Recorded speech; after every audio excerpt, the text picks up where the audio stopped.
ડભોઈ ખાતે નાના કુંભાર વાઘા વિસ્તારના એક ઘરમાં ફ્રીજમાં શોર્ટ સર્કિટથી લાગી આગ। ડભોઈ નાના કુંભાર વાઘા વિસ્તારમાં ઘરના ફ્રીજમાં અચાનક શોર્ટ સર્કિટ થતાં મોટી દુર્ઘટના થતી ટળી હતી। સ્થાનિક લોકોની આગમચેતીને પગલે માત્ર ફ્રીજ બળીને ખાખ થઈ જવા પામ્યું હતું।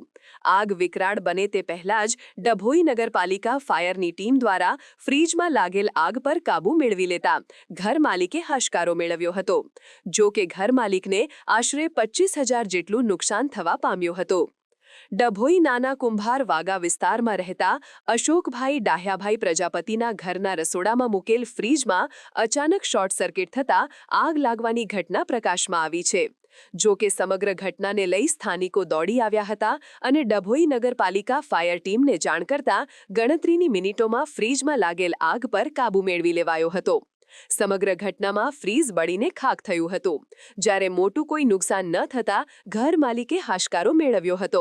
સમય સૂચકતા અને સાવધાની પગલે મોટી દુર્ઘટના થતી ટળી હતી। ડભોઈ નાના કુંભાર વાગામાં શોર્ટ સર્કિટથી અશોકભાઈ ડાયાભાઈ પ્રજાપતિને ત્યાં આગ લાગી હતી। સદનસીબે કોઈ જાનહાનિ થવા પામી નથી અને નગરપાલિકાની ફાયર ફાઈટર ટીમ સમયસર આવી ગઈ હતી। જીઈબી પણ સમયસર આવી ગઈ હતી। કોઈ જાનહાનિ કે કોઈ મોટું નુકસાન થયું નથી। થેન્ક યુ, આભાર।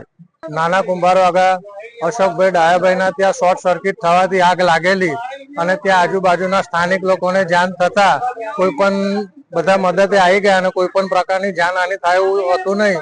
થોડું વધારે એવું લાગ્યું તો ડભોઈ નગરપાલિકામાંથી ફાયરની ટીમ, જીબીની ટીમ ઘટના સ્થળે સમયસર આવીને કોઈ પણ જાતની જાનહાનિ થઈ નહીં ને બચાવ કરી લીધો છે। સમાચારની અવનવી અપડેટ જોતા રહો નિખરતા ગુજરાત ન્યૂઝ સાથે। નિખરતા ગુજરાત ન્યૂઝને લાઇક, શેર, સબસ્ક્રાઇબ કરો અને બેલ આઇકન દબાવીને સમાચારની ઝડપી માહિતી મેળવો।